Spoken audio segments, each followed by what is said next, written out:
44 past 10, Y107.9 FM. So I'm sure since last week you've heard me speak about Restore Local. When it comes to big issues like global warming, soil erosion, drought, deforestation, we all seem to be waiting for that big solution, somebody with that grand idea. But the truth is, change doesn't come from the top, you know. Real change isn't huge from the start. It doesn't really come from above. But it starts small, it starts here, it starts local. We dig, we plant, we grow.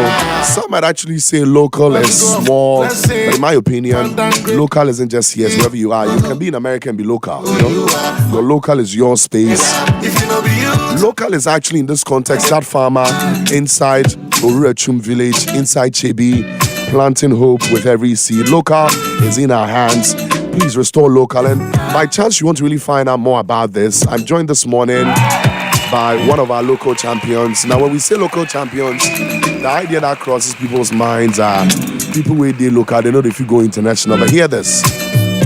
In this context, in Restore Local, our local champions are the ones who are causing the change.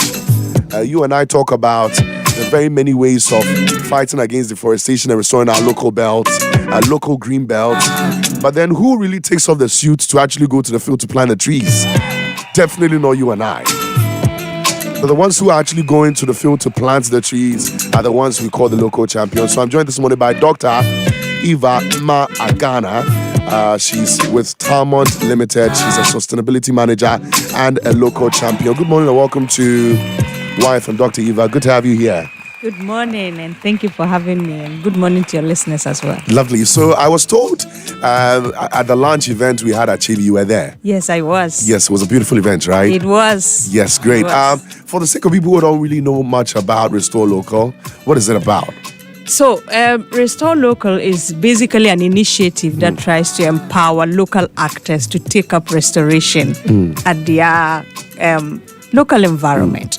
So it basically offers resources, finance, and training to local champions. So we call ourselves local champions because we actually take up the process of restoring degraded areas. That's lovely. So so far it's how has the journey been being a local champion? It's been interesting. I think we are about one of the organizations, and this is Talmond Limited. We are about one of the organizations that is actually blessed because we are benefiting two forms from Restore Local. First, we are benefiting in terms of the funding to actually do the restoration. And then we are benefiting under one of their programs called the Accelerator Program, where they try to match you up with investors to be able to pitch and get more investment to do more restoration. That's lovely. So we as an entity, and as an enterprise, we're actually benefiting from two ways. Just about one of the few people enjoying this facility. That was the question I was going to ask, but then let me move on to the next. I want to find out, as a company, there's so many tangents you would have gone or could have gone. What motivated you to take part in Restore Local? What about the project did you love? So it's not really about Restore Local itself, but it's just that our philosophy as an entity, an enterprise, fits with Restore Local. So nice. It's just like a match made in heaven, let me put it that way. Because we are actually focusing on an area called neglected and underutilized crops. Okay. So if I can just tell you a bit about Talmond. Talmond is actually an enterprise. We produce plant-based milk for the Ghanaian market.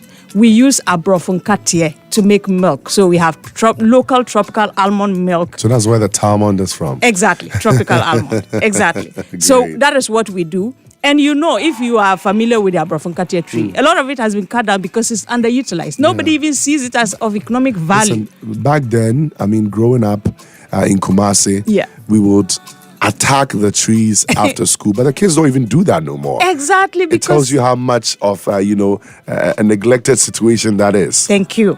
So we are saying no, we need to go back because our attention is so much on other aspects of food. Not that it's not good, it's good, but the attention for health requires that we go back to where we can get the primary source of the nutrients that we need, and this is trees.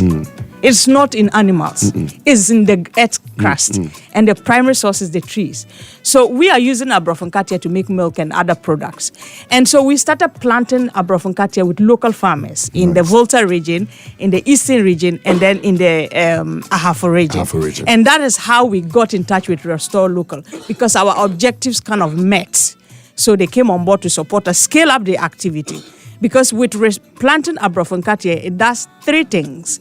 You get to sell the nuts to us. So you just don't plant trees because you want to plant trees. Yeah. You plant trees that will provide environmental benefit in the area of restoration. And also provide food. Provide food and additional livelihood to the farmer. And eventually you are feeding Talmond to continue to be in business. To sustain itself. Exactly. So this is how we got into business with Restore Local. I'm sure it's not all that smooth like you make it sound. Of course. You guys are champions. Champions overcome challenges. Exactly. Have you faced any challenges in your course to restoring, degraded lands?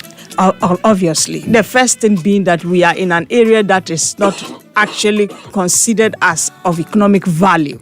So the Abrafonkatia, in fact, when I started going around, a lot of people gave me a lot of mystical conceptions with the tree. Some said it's a tree for witches.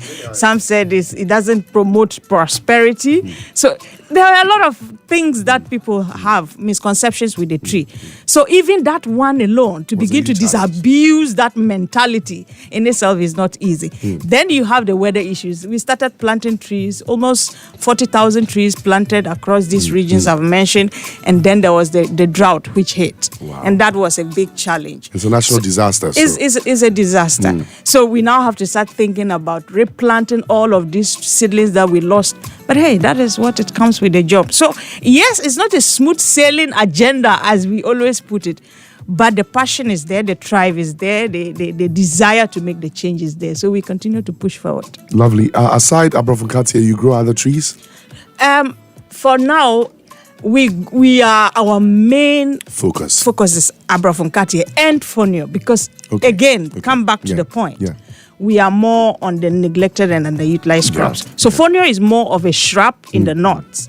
So we get it from Tamale and then northern Togo. Okay. But that is not under Restore Local. Okay. What Restore Local does is more of the tropical almond. So we plant tropical almond, but we do it under the dynamic agroforestry system where you try to have other trees and other food crops incorporated. So it's not just Abrafonkatia alone we plant other things, other timber trees. And then other food crops also. But the superstar in there is the almond tree. But the superstar in this whole discussion is the almond. I want to know how you get things done. So you've mentioned restoring, you've mentioned, ensuring trees survive. How do you do this? Do you have to...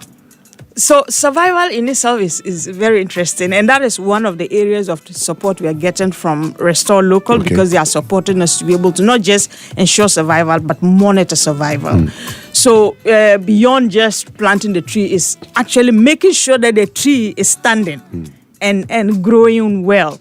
And there are a lot of things that we are getting from that, right from the monitoring tools that we are using to monitor survival. And they're providing all that. And they are providing all that. Always on our necks to be able to monitor and send them polygons of what is happening on the ground and all of that.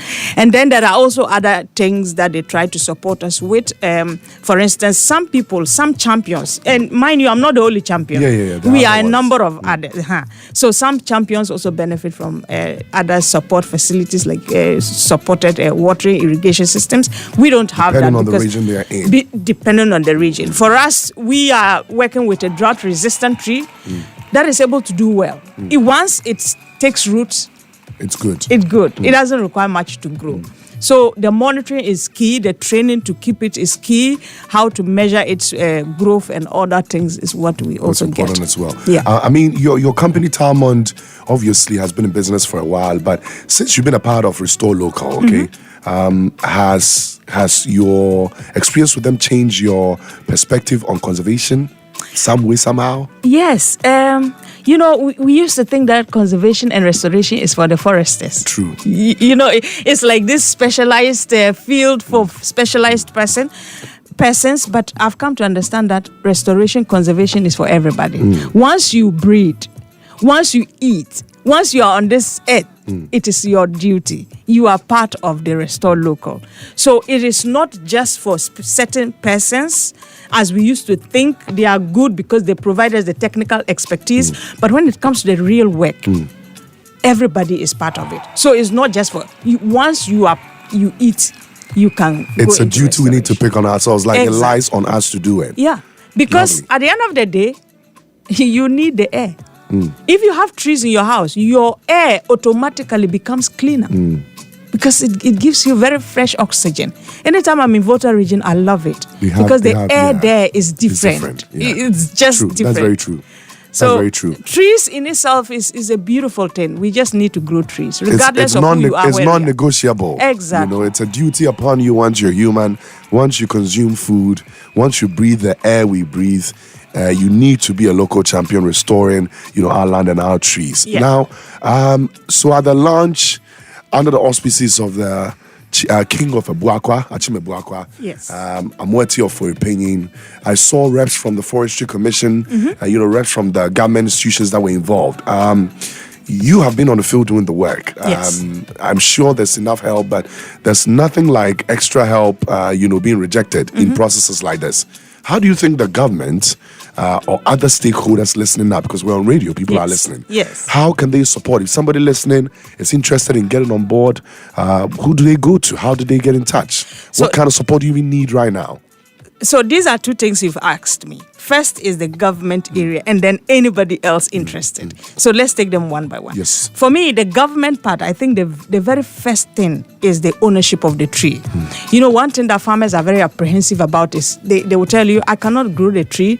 And then when it reaches maturity, you have somebody with a paper that comes to say, I'm coming from this to come and that kind of thing that we have. So that security for the farmer, for the local champion to say, this is me. I am part of the process. I have decisions over these trees. That is something we need to work on. We have been in touch with the Forestry Commission over tree ownership and registering of trees. That is very slow in coming. Government should expedite action on these things and let the farmer become confident in terms of seeing himself as a full-time participant or partner in the process, not just somebody who grows and then government comes to take it for other purposes. We need to see ourselves as one in this whole process. For me, that is key because I'm fighting for this for my family, so I just need to say this. Then when it comes to the others who want to join, I think just get the process started. Start planting the trees. First of all, it's even to see which tree are you interested in. We have so many trees. We are taking tropical almond. Some people are going into timber trees. There are different tree species. Which one are you interested in and why? Let your motivation be very clear so that when Restore Local is talking to you, they understand your motivation for taking a particular tree species. So get that done, then have your land and start it. And get it going. And then Restore Local can come to streamline your processes and set you up for, because you can make money in planting trees. We cry there are no jobs. I can tell you one thing. We are looking for collectors for Abrofenkatia. There are a lot of trees in Accra. We're just looking for people to collect it, dry it, and sell it to us. And I can tell you it's a headache. We are not getting people. Yet we want jobs. The jobs will not fall from heaven. You've got to start from somewhere. And these are the options that Restore Local is bringing. Get your land, get the tree species, start planting the tree, and Restore Local can come and streamline your process. So basically just set it off. Yes. I was going to ask them a message you have for others who might want to start land restoration, but you've answered that in the right way. One thing I want to find out, beyond Restore Local and other things, why, and this will be my final question, why is it important for us as people to focus on locally led initiatives? Very, very important question. The first thing for me is the ownership. When you have people coming or initiatives coming from outside, there is that kind of divorced relationship between the local person and then the initiative. It's like it is for them. Let them come and take responsibility. But when it is locally driven, then the ownership is there. The person sees it as me. It is mine. It is for me. So the responsibility for caring for it, taking care of it, watching over it, nurturing it to grow becomes that person's responsibility. It's like your child, your brainchild. It's yours. It's yours. So restore local, that is the beautiful part of it, that it ensures ownership. And I think that is the beautiful place to start from. Getting people to see things as theirs and not as for them. If you can see it as for me, that is where we start from. Lovely. Thank you so much, Dr. Eva Mmah Agana from Talmond Limited, Sustainability Manager with the company. Of course, a local champion with WRI's Restore Local.